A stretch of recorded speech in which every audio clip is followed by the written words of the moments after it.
Hello Internet, my name is Jeff White, this is Rental Car Rally, and this is a 2001 Pontiac Trans Am. Obviously not a rental car, it's actually, it's my car that I just purchased.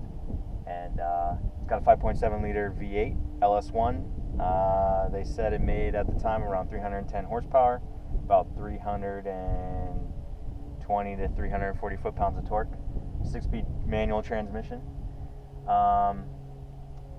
One of the great things about these cars is they have T-tops, so if you want to buy it and feel like the Bandit from Smokey and the Bandit and get your Burt Reynolds on, this is the car to do it in. Unless you can find a 1977, like the original, but yeah, good luck. These are probably easier to find. You can get one of these cars from about $4,000 to about $7,000. Depending on condition and mileage. And then there were a couple really nice low mileage ones for up in the double digits, like 10, 12, 14. But you can definitely pick one up for $4,000 to $7,000. This one I picked up for a little bit over $4,000, which, depending on the other ones I looked at, that was pretty low for the condition and everything.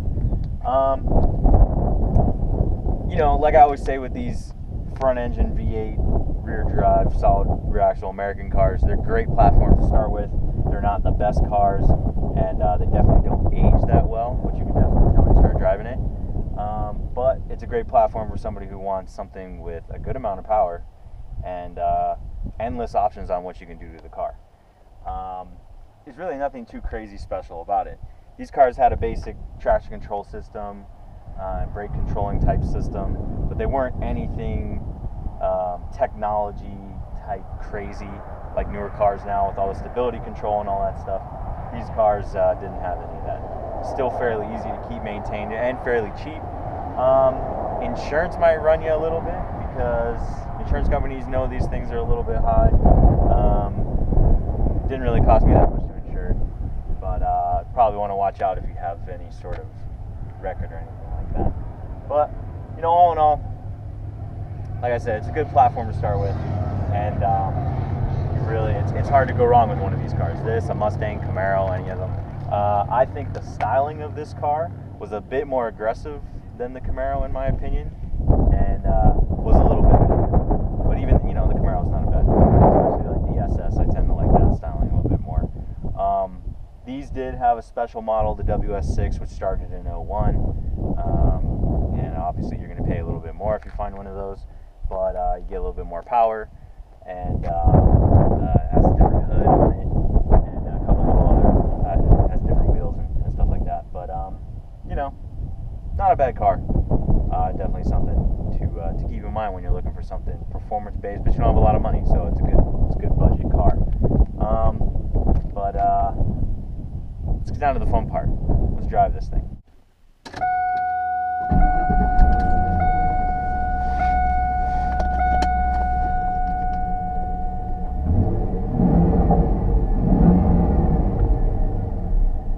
Not bad, not bad.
weren't that expensive when they were new, but compared to what else was out there offered, you know, that was in comparison to it. And you were really buying the power plant and drivetrain, which is what the real cost of it was, because suspension-wise, they're not that great. You know, you can improve it, make it better. You can change the tires out. You know, you can go with wider tires and different wheels and option that stuff and change dampeners and go that way. But really, you know, it's a lacking platform to start with, which is good for some people. And this car hasn't really been messed with. The person I bought it from was perfectly happy with it the way it was. So they probably didn't even notice that it was really lacking a bit. As it drives, steering kind of sucks. It is not the most responsive thing, and steering feel is not all that great, but again, with some improvements, this thing does sound like it's got a little power steering line, so I'm sure that has something to do with it. Onto the brakes. The brakes are good around town. I'm sure if you got them hot, they're definitely going to show where they lack, but good around town. Now, pros of this car. Where it really shines is engine-wise and transmission.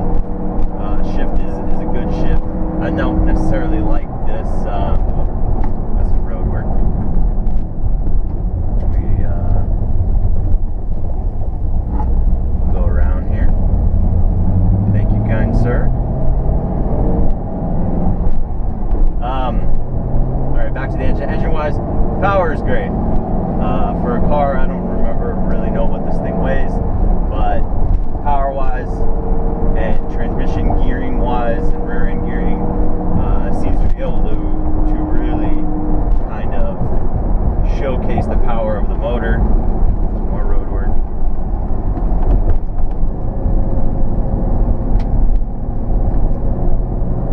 Thank you for telling me to whatever. Anyway, one other place where this thing really shines is on the freeway. You get on the freeway, you put it in 6th gear, you really don't need to shift unless you hit some traffic. You know, it just has enough power to work that 6th gear really well. Keeps, you know, 80 miles an hour, you've got, you know, just below 2,000 RPM. I mean, there's not very many cars out there that are going to do that. So, you know, and, you know, at that RPM, your gas mileage is not going to be horrible. So you could go on a long trip and not really, you know, I've been told by friends that I know that have had these cars that they get 30 miles per gallon on a long distance trip. Is that true or not? I don't know. I don't know how they're figuring it out, but that's what they're told. I think this had like a 16-gallon tank from what I read. But you know, I guess really for the price and the power you're going to get, you know, you definitely have the ability to make the car a whole hell of a lot better. You know, and that's, you know, right there, that was 4th gear. Pulls up speed pretty well. It doesn't feel sluggish.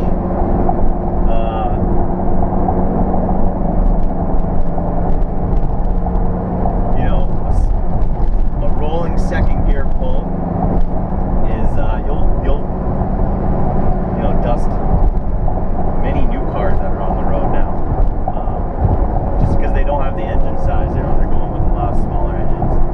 Maybe the Camaros are they're actually a bigger engine, which is the same version of this engine pretty much. It's just a more developed version of it, which, I mean, that goes to show you that this motor, you know, is going to be something that you're going to be able to improve and keep running for a really long time. You know, and keep passing smog if you need to pass smog. You know, and all in all, still a good car, and I think still worth car prices, you know, that are out there for it. And I think you can buy yourself something that you're going to enjoy.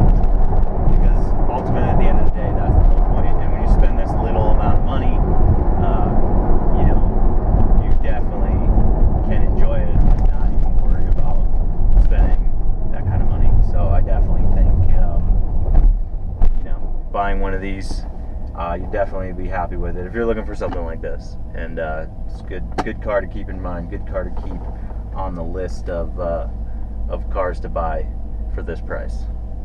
And that's it. That's all I got.